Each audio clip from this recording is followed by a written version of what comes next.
Hərdən dostlarım, eləcə də jurnalist həmkarlarım məndən soruşurlar ki, bir media orqanında 25-26 il boyunca çalışmaq nə qədər maraqlıdır? Niyə transferlərin, xüsusən də jurnalist transferlərinin bu qədər aktiv olduğu bir vaxtda, eyni zamanda jurnalistlərin müəyyən yaş dönəmindən sonra özünə media qurumu, sayt, TV açdıqları bir zamanda sən niyə yeni müsavatda qalmısan? Mən bu suala hər zaman yarı zarafat, yarı ciddi, eyni zamanda biraz təvazökarlıqdan uzaq olsa da deyirəm ki, məncə mən hər şeyin ən yaxşısına layiqəm. İndiki məqamda isə mənim üçün media mühitində yeni müsavatdan yaxşısı yoxdur.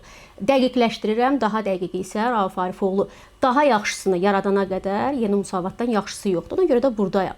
Və yeni müsavat təkcə ona görə yaxşı deyil ki, bura bizim iş yerimizdir, Rauf Arifoğlu burada iş qurub və biz burada çalışırıq, iş yerimiz var. Yox, burada bir neçə parametr var ki, bizim üçün çox önəmlidir. Şəxsən mənim üçün çox önəmlidir. Çünki Rauf Arifoğlu ilə bu illər ərzində yol getmək nə deməkdir? Onunla bir yerdə çalışmaq nə deməkdir? Mən onu danışmaq istəyirəm. Rauf Arifoğlu ilə işləmək təhlükəsiz olmaq deməkdir. Yəni o öz əməkdaşlarını özünü qoruyan kimi qoruyur. Hər hansı bir təhlükə görəndə uzaqdan əməkdaşlarından bağlı, fəaliyyətlərindən bağlı dərhal xəbərdarlıq edir, onu o təhlükənin içərisindən çıxarır. Bəzən bizə elə gəlir ki, azadlığımız, həqiqətən həmin anda elə gəlir ki, azadlığımız məhdudlaşdı, bizə fəaliyyətimiz çərçivələndi və s. Amma belə deyək, fırtına səngir, tozanaq yatır və ondan sonra hər şey bəlli olur ki, sən demə, həmin zaman, həmin o məhdudlaşma bizim, belə deyək də, təhlükəsizliyimiz üçün, fəaliyyətimiz üçün kifayət qədər ciddi bir strateji addım idi. Bizim köşə yazarımız Amin Hacının çox gözəl bir sözü var. Deyir ki, əgər Elmar Hüseynovun, Monitor jurnalının mərhum baş redaktorunun baş redaktoru Rauf Arifoğlu olsaydı, o indi sağ olardı. Digər bir tərəfdən isə Rauf bəy həm də öz işçisinə dəyər verən, öz işçilərinin hər an yanında olmağı bacaran bir baş redaktordur.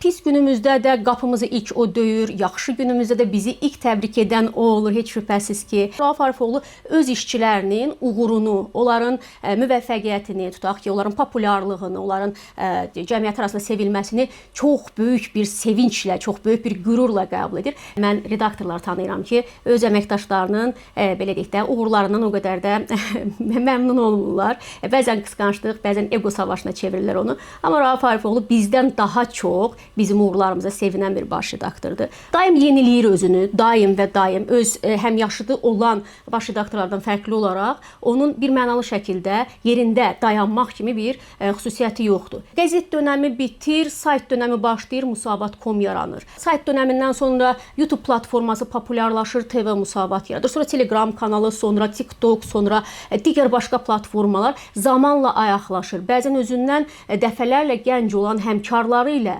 müqayisədə belə o daha bu texnikanın yeniliklərə ümumiyyətlə daha açıqdır və hamıdan tez onu mənimsəyir, əxsəyir. Ona görə də yeni müsavatın bugün uğur qazanmasında bu çevikliyin, bu zamanla ayaqlaşmanın çox önəmli bir yeri var, rolu var. Onun üçün zaman, məkanın fərqi yoxdur. O bir toy məclisində də xəbər hazırlayıb sayta qoya bilər. Bir hadisə yerində maşınla gedə-gedə də biz onu görürük də.